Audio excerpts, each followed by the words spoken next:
What is going on, everybody? I am back today to talk about a movie that I knew absolutely nothing about going in to watch it.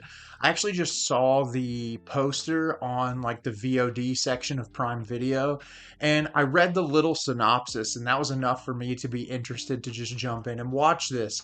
And this movie really took me by surprise, and it's definitely a film that I would recommend going in as blindly as possible to watch.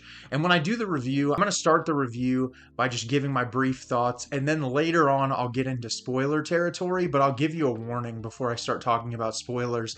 Because to talk about this movie as a whole, it's impossible to talk about it without spoiling it. But I can give you my initial thoughts, and I'm excited to tell you about What You Wish For today. What You Wish For is directed by Nicholas Tomney.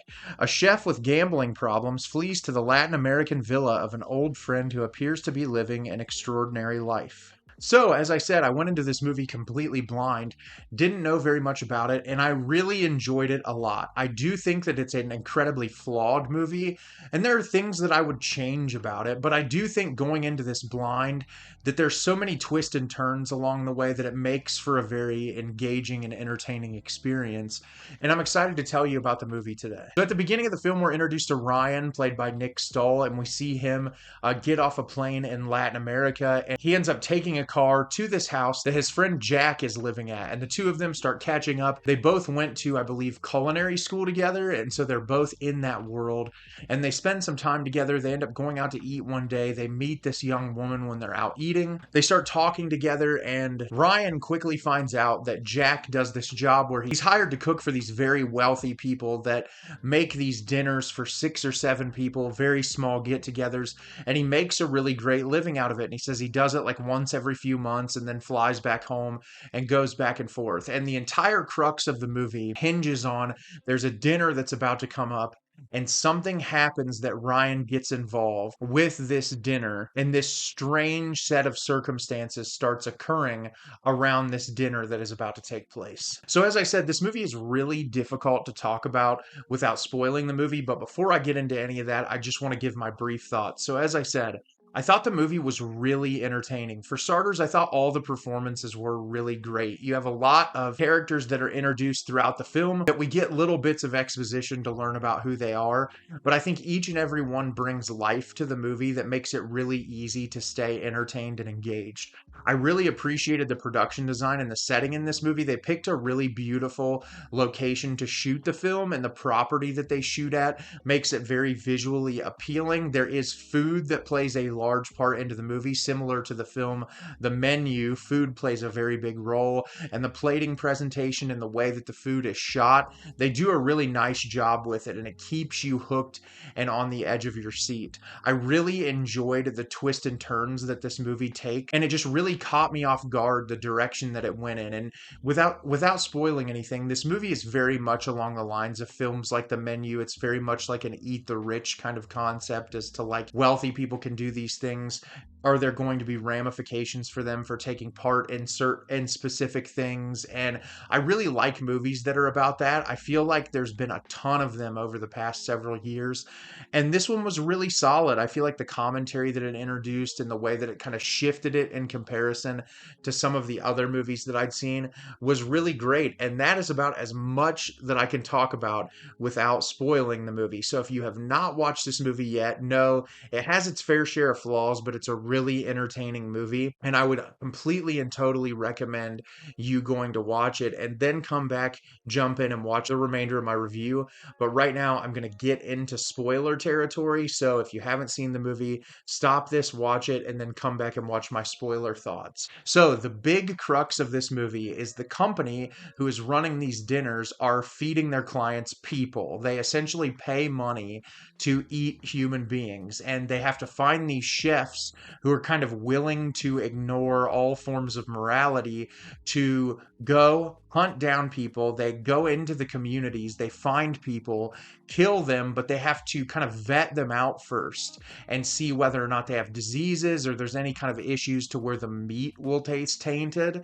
And so they go and kill these people. They cook them in this multiple course dinner. So when Ryan gets involved, what happens is Jack ends up killing himself on the property because he can't live with the idea of doing this anymore. And Ryan is in an immense amount of gambling debt and he's trying to pay off these people because they're threatening to kill his mother. So he decides, hey, I can get this money from doing this gig. He has no idea what it is at first. And slowly it's revealed to him that he's going to be cooking people. And him and one of the guys that works for the company end up killing this guy that's in the community. And the police come snooping around asking questions about what happened to this guy. And so the entire film is Ryan is trying to cook these meals because he's told that if he doesn't, he's going to be killed. So it's his only way to survive. While at the same time, the police are trying to figure out where this person went. So you have all of these little elements introduced that keep you on the edge of your seat as a viewer. And there's little things revealed throughout and little plot twists and acts of violence that really keep you on the edge of your seat. And that's what I liked so much about this movie is it just kept building on top of each other and building on top of each other. And it introduced a really interesting moral question of like these people do these awful things, but then they talk about the amount of money that they make, that they give back to these communities and provide clean drinking water and do all of these things by just killing a couple of people because they know they're going to get millions of dollars to be able to help the community. And there's that like entitlement thing or that feeling of trying to justify wrong actions where like these people are like, yeah, we're killing people, but at the same time, we're giving back to the community and doing more than politicians and all of these other people would. And so it's a really interesting idea. My biggest qualms with this movie, I wasn't a huge fan of the lack of music in moments. I feel like the movie had musical cues, but so much of it felt just kind of devoid of any sort of suspense in the music. And that's not necessarily saying that you have to have it, but I think in this movie in particular, it kind of detracted from the experience. There was something that made it feel very cold, and that's possibly what the director could have been going for. But there's also a lot of comedic beats in the movie that are darkly comedic. So, like, I feel like some form of musical cue or some sort of score throughout a lot of the scenes would have made it a little bit more impactful. I feel like towards the third act, there are a lot of scenes that are clunky where it's just like, okay, this character's been involved, but we have to move on to this next scene, so let's wrap this up really quickly.